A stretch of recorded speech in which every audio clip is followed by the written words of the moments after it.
Hey, what's the word, YouTube? It's your boy, Coach TDOT. And I'm back with another reaction video for y'all today, man. So look, we finna get right into this thing, alright? But before we get into this, make sure y'all like, comment, and subscribe, man. Alright? If y'all been rocking with the videos, we gonna keep getting it going. But I need y'all to like, comment, and subscribe, please. Alright? I love you, my baby. Please, alright? But look, we gonna get right into it, man. Alright, so today we reacting to how Garbage Man became an NBA legend, folks. My boy Larry, bro. Let's just get it going, man. Without further ado, man. Let's get right into this thing, Jack.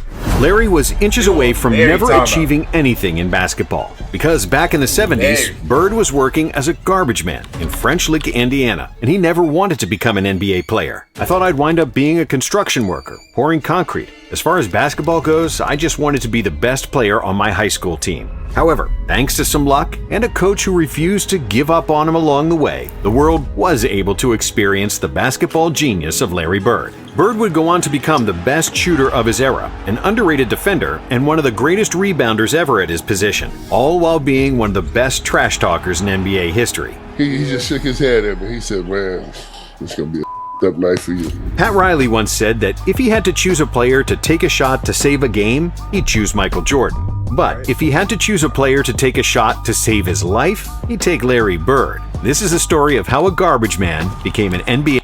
Pat. See, this is what I'm to be talking about when I mean these old heads be capping. What are you talking about?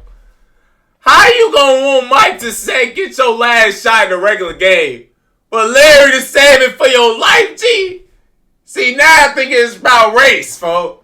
Now it's about race. So you want the white man to save for the black man? That's crazy, folks.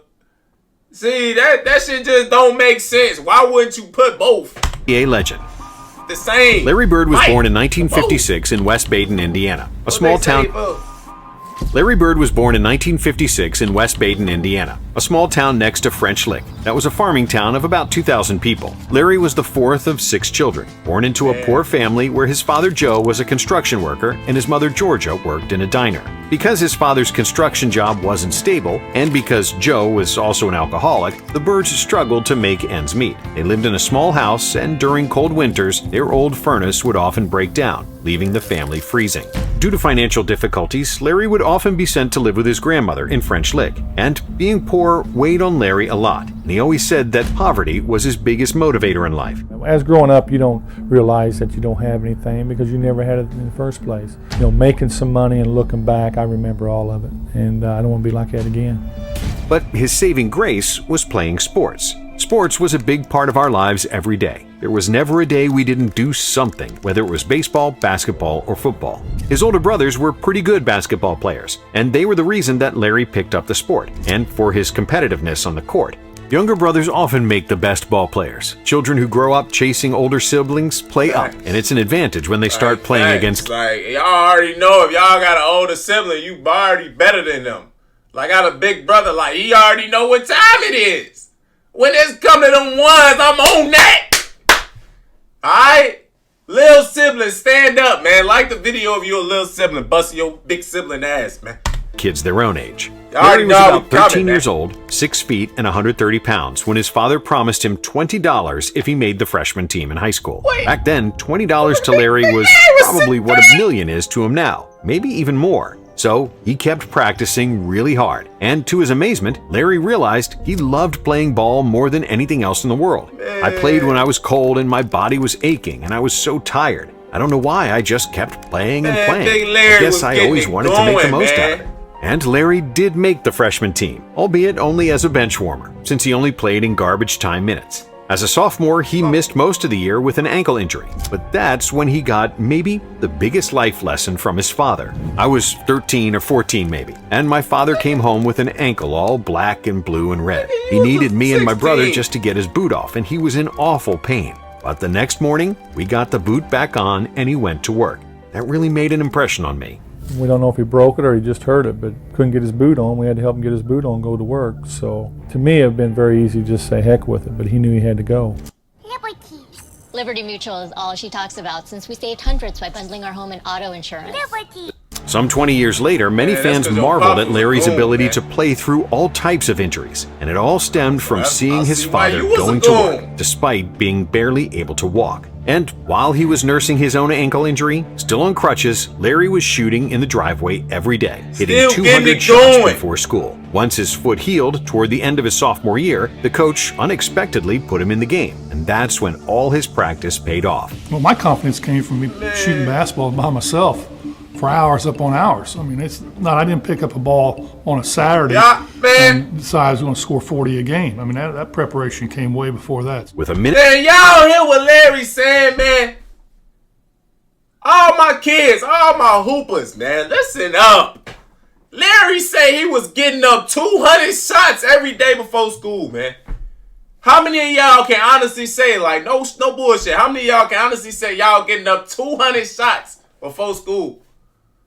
I don't think none of y'all, honestly. That's if y'all shorties watching this. Now, if you old head, I'm not talking to you. I'm talking to the kids right now. How many of y'all is putting in that work for real? Motherfucking Larry was getting it going back in the day, man. Alright, stop playing. minute That's left how in the you get game, better. Larry made the game-winning free throws, and for the first time ever, his name made the local paper. It was after that Okay. game that Bird started listening and applying everything his coach explained about basketball fundamentals, and Larry began practicing these skills to the point of obsession. When he returned for his junior season, Bird grew to 6'3", with refined dribbling skills and a knack for passing. Larry knew that senior teammate Steve Land would handle the scoring, and that he'd help his team the most by being a passer, falling in love with the feeling he received any time he made a pass that led to a bucket. But his coach realized that Bird was only trying to dish the ball, and threatened to glue him to the bench if he didn't start shooting. And Larry listened to him, becoming the second leading scorer on the team, averaging 16 points and 9 assists per game. At that point, Bird was a good high school player, but not a great one, as his junior season was the first year he played consistent minutes of organized basketball. Well, So nobody could even imagine what would happen in Larry's senior year, when Bird transformed from a solid player to an absolute monster. A big part of that was his physical growth, because over the summer, Larry sprouted 4 inches, and at 6'7", he was now the tallest guy on the team, but also the best shooter, passer, and ball handler. Bird had See, also son, started.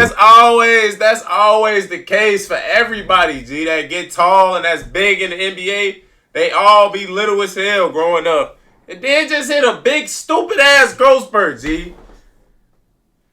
Like, I'm shitty. I never got my shit, G. Like, where's that?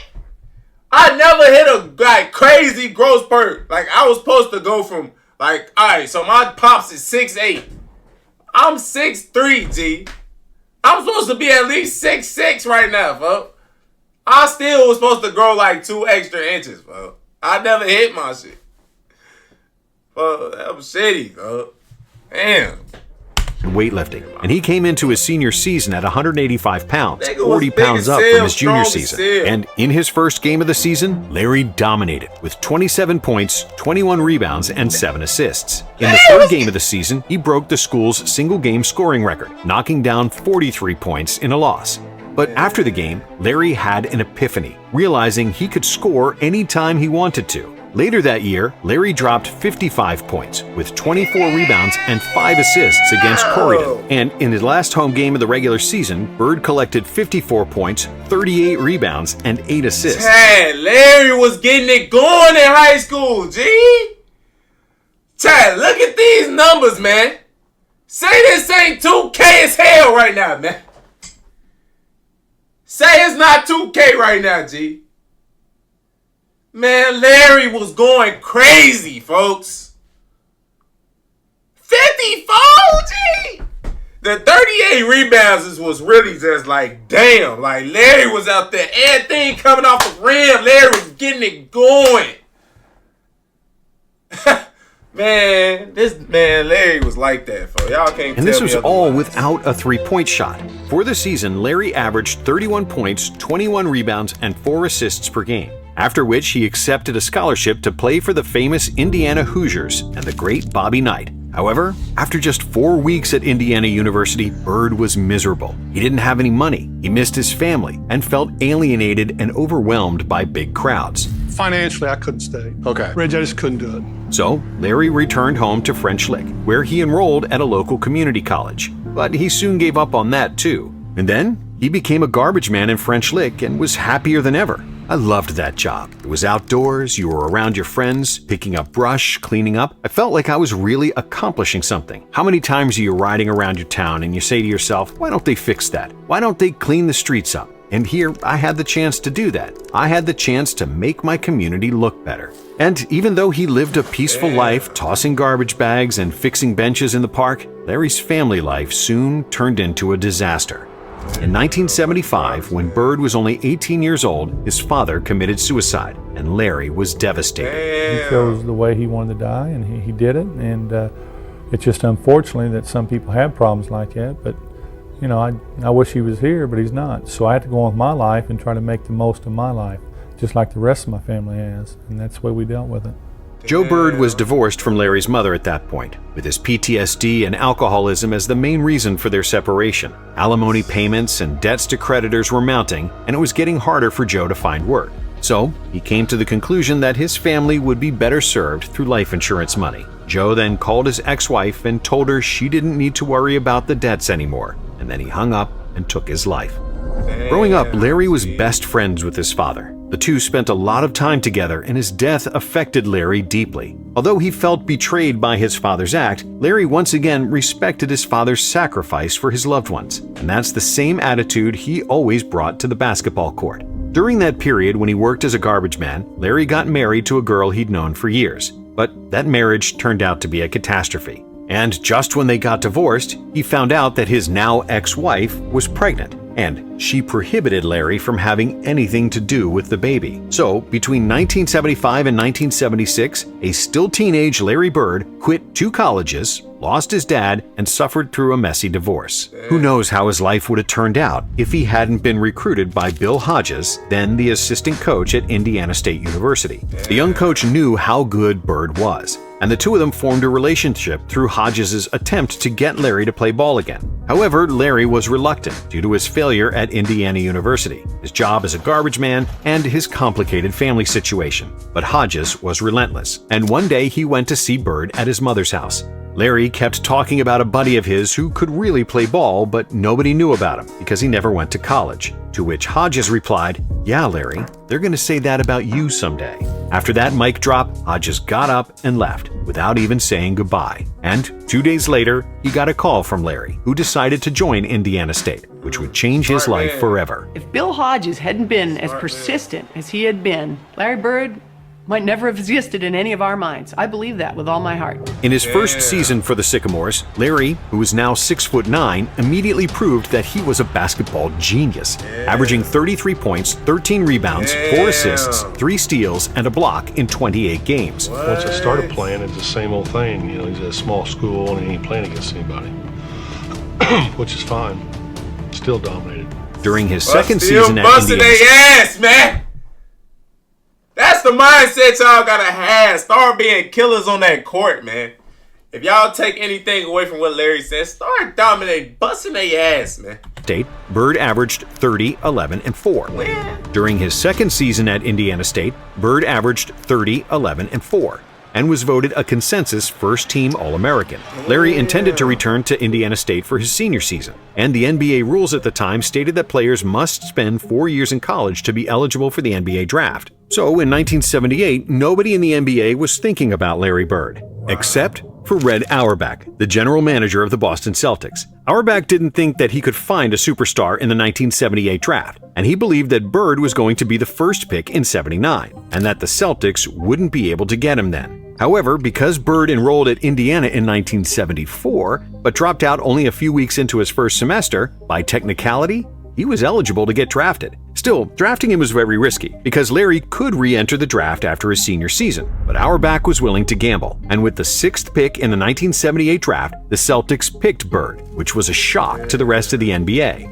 I just think that Red took a gamble because he had the 6th and the 8th pick that year. He wanted me. And why didn't he wait to the 8th pick?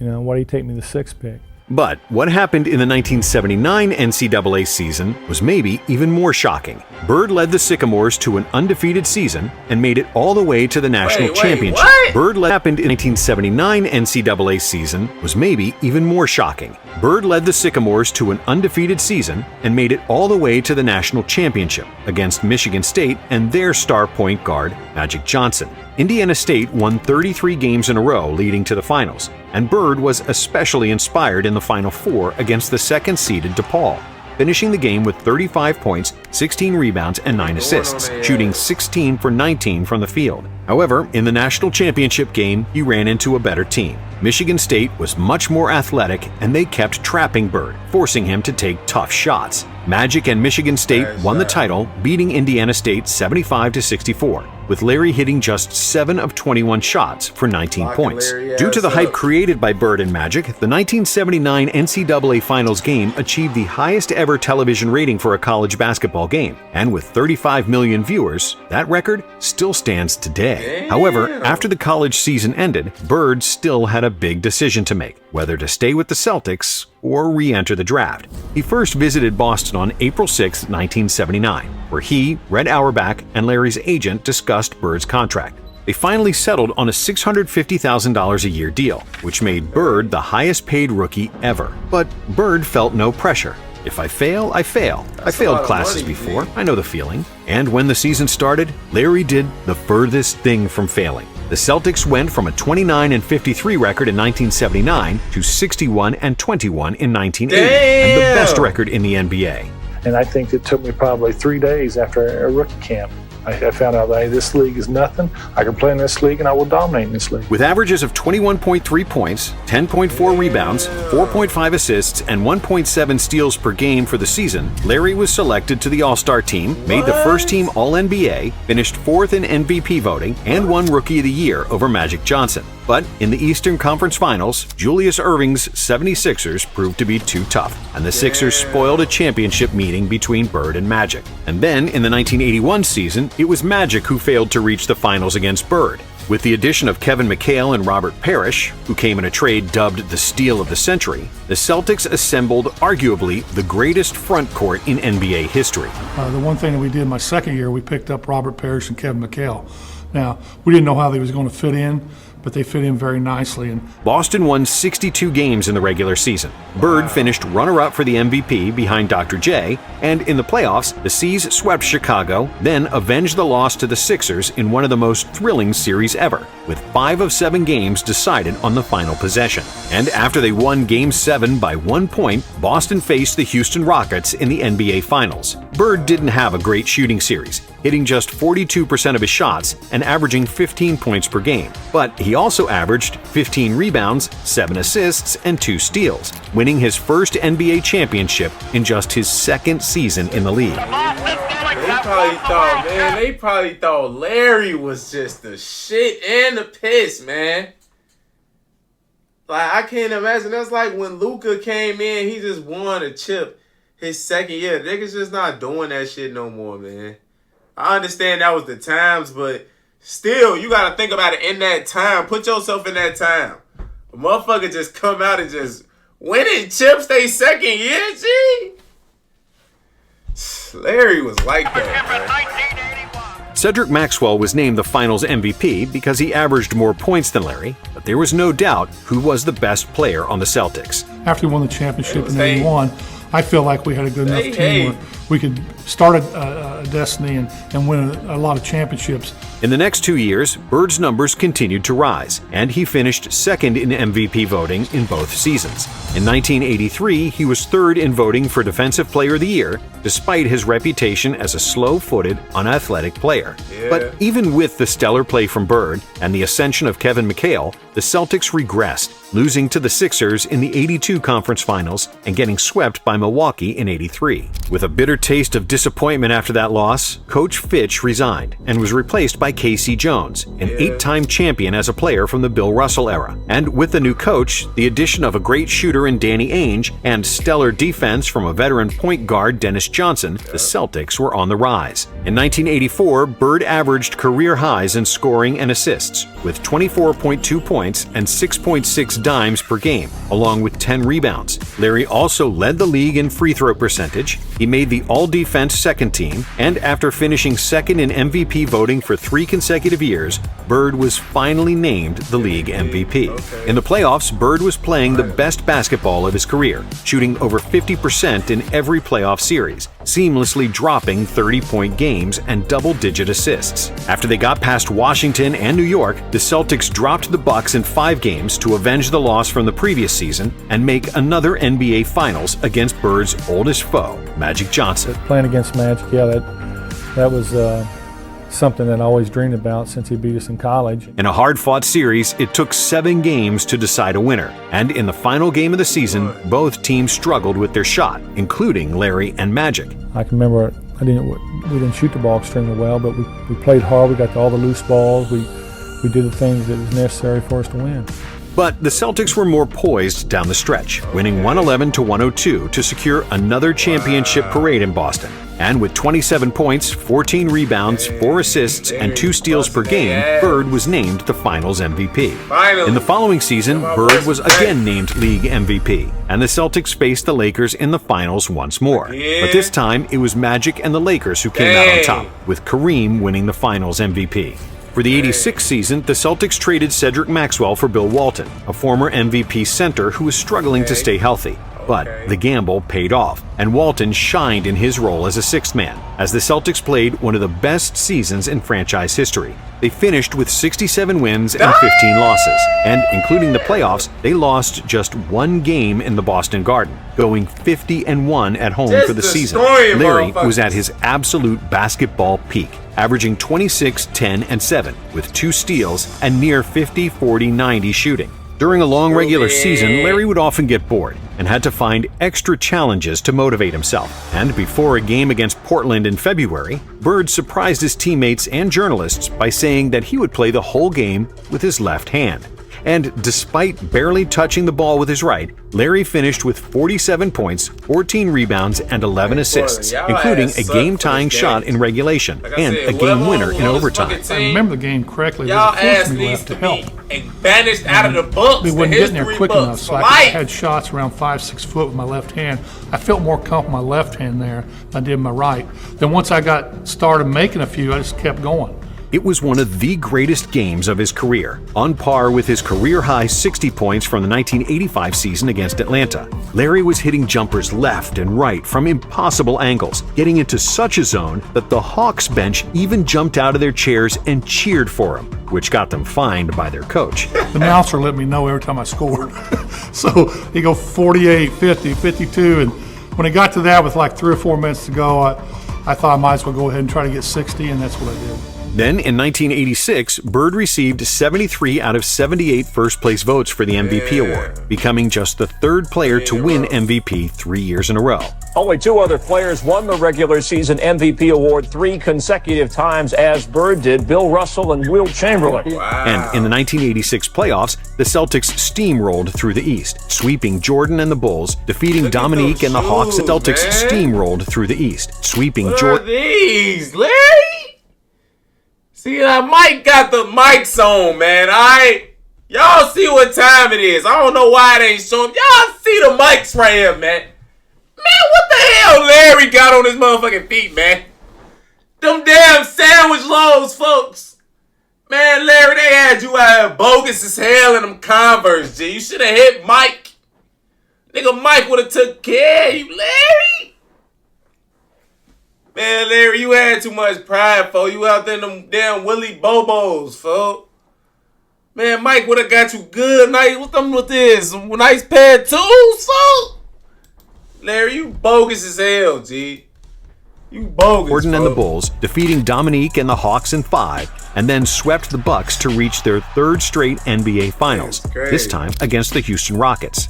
And while the Houston's twin towers of Ralph Sampson and Hakeem Olajuwon provided a bigger challenge for the Celtics, there was nobody who could stop Larry.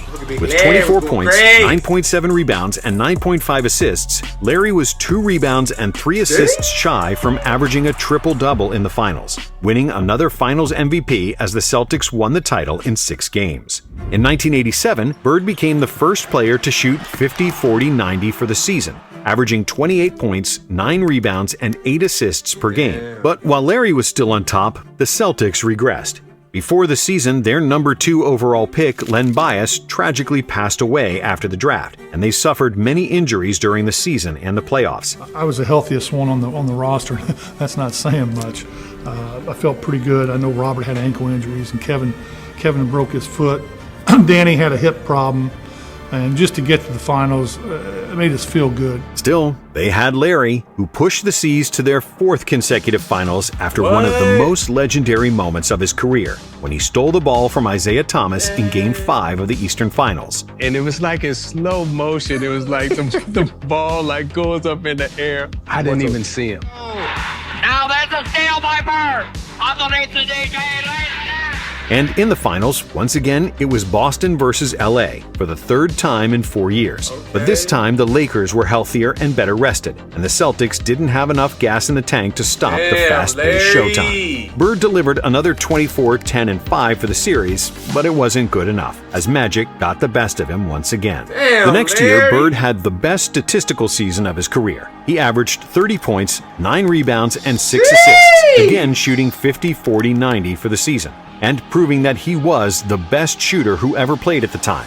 Unfortunately for Larry and the Celtics, they lost in the conference finals against Detroit. And the 1988 season proved to be the last hurrah for the Celtics' big 3 of Bird, McHale, and Parrish in terms of contending for a title. Bird missed almost the entire 1989 season due to a persisting back injury and multiple surgeries to remove bone spurs from his ankles. He originally injured his back in the 85 offseason after deciding to build the driveway of his mother's home himself. Larry decides to do it himself. This is Larry Bird, the superstar, out there breaking his back, literally shoveling gravel. He spent all day shoveling gravel and ended up hurting his back and causing his spine to get misaligned. He had lost the structural stability in his spine, so it would slip into abnormal positions to try and lock itself to get an artificial stability. That's like getting your finger stuck in a door and somebody's still pushing on the door. Bird was a millionaire, and he could have easily paid someone else to do it. But Larry enjoyed manual labor, and he wanted to help his mother with his own hands. Man, Larry, folks. You can't be doing dumb shit like this, man. OG, man, you tell me you had all that bread, talking about I like the labor. Man, if you don't go pay somebody to do that shit, G, you messing with millions and millions of dollars, Larry. Nigga, you don't understand the mission? We supposed to get it going on their ass, get good and get gone. Your ass out here blowing the bag. Risking the bag, Larry. Come on, Larry! Paying people for something he could do himself simply wasn't Larry's style. I really don't need anyone to build my ego. When I'm home in Boston, I want to go out and eat, pay my bill, and get the hell out. Back in French Lick, I don't have those problems, and that's why I go back there. It's the same with nice cars, Mercedes and all that. I can't see putting $50,000 or $60,000 into a car when our house growing up was worth $10,000. I just can't buy that. And clothes never did catch my eye. I never really enjoyed them. I always wore what I felt comfortable in. I'll wear pretty much anything if I get it for free. And because of his back injury, Larry probably should have retired in '88. But that memory of when he was 14 years old and his father went to work with a foot that was 50 shades of purple stuck with him, and Larry kept playing through the pain. But to me, I was just so glad I got the NBA and made it. I didn't want some little injury messing up my whole season, so I tried to play through a lot of them. From 1988 onward, Bird had to have his spine realigned before games just to be able to participate. The injury was so severe that he often had to lie down for hours at a time, either between games or sometimes even during games, spending up to 4 hours a day stretching.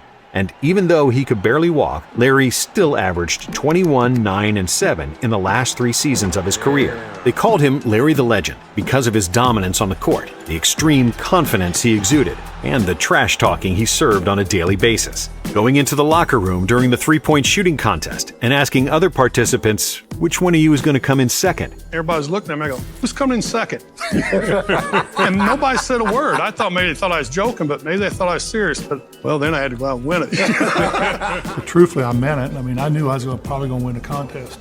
And then defeating them without ever taking off his jacket, legendary. Cold-blooded. Telling players that he was going to get the ball, how many dribbles he was going to take, and then doing exactly that, sinking a jumper in their face, legendary. Every time he was about to make a move, he told him what he was going to do. One Busting y'all dribble, ass. pull up, going left, off glass. Fucking doing it, though. Y'all And did you know ass Bird crazy. played the entirety of his career with a dislocated finger? His right index finger got badly hurt during his last season at Indiana State. But like always, Larry just pulled the finger, put it back in place, and kept playing through the pain. Bird had to slightly change his shooting stroke because of that finger, and he swears he was a better shooter in college than in the NBA. And the numbers support this theory, as he shot 53% in college compared to 49.6% in the pros. And despite his reputation of being a trash-talking jerk, as well as getting into a few fights on and off the court, people who know Larry will tell you that he was an even better person than he was a player. When the Celtics won the title in 1984, Bird approached Red Auerbach and said, "I'd like to buy a championship ring for Walter," an old equipment manager and sometime trainer who died in 1985. No other player ever thought of that, Auerbach said. And in a 1985 game against the Utah Jazz, when he was just one steal away from recording a quadruple-double, something that only Nate Thurmond had achieved up to that point, That's Larry Bron instead Daddy, chose folks. to stay. Something that only Nate Thurmond They say that's Bron Daddy, folks. Dude, don't he look like Bron a little bit? That's just what I heard. had achieved up to that point, Larry instead chose to stay on the bench, saying that he already did enough damage. Getting a quadruple-double meant nothing to me. I mean, really, you go into a game and when you're up by 25, 30 points, just for a steal, makes no sense to me. I did enough damage already. And that's the perfect example of the duality of Larry Bird. On one hand, he was an uber-confident SOB that would destroy your soul on the court. Bust your But ass. he was also a modest country boy who used to pick up garbage in French Lick and felt it was immoral to buy a Mercedes. Well, like I said, when I grew up, I never went away from French Lick, so this is all I really knew. It's not that I think this is the greatest town in the world, but it's my hometown. This is where my family and friends are, so it's important to me. Thanks for watching. And if you like this video, Man, we have Big another one for Larry you was right finna here. be a garbage man around this motherfucker, man. 6'9" as hell around here picking up garbage. Larry, that's what you was about to be. Man, say Larry wasn't finna be no garbage man, chat. Man, Larry, I'm glad that coach was on your ass, man. Cause you was finna be around this motherfucker still picking up garbage, G. But look at you now, Larry. An NBA exec. Like an NBA legend, Hall of Famer. Just a glorious lifestyle, man. Your ass was finna be out there every day. Getting it going. Freedom, freedom, freedom. Picking up garbage, man. So I thank you, Larry, for making a wise decision of going back to school, my boy. Alright, but that's the end of the video, chat.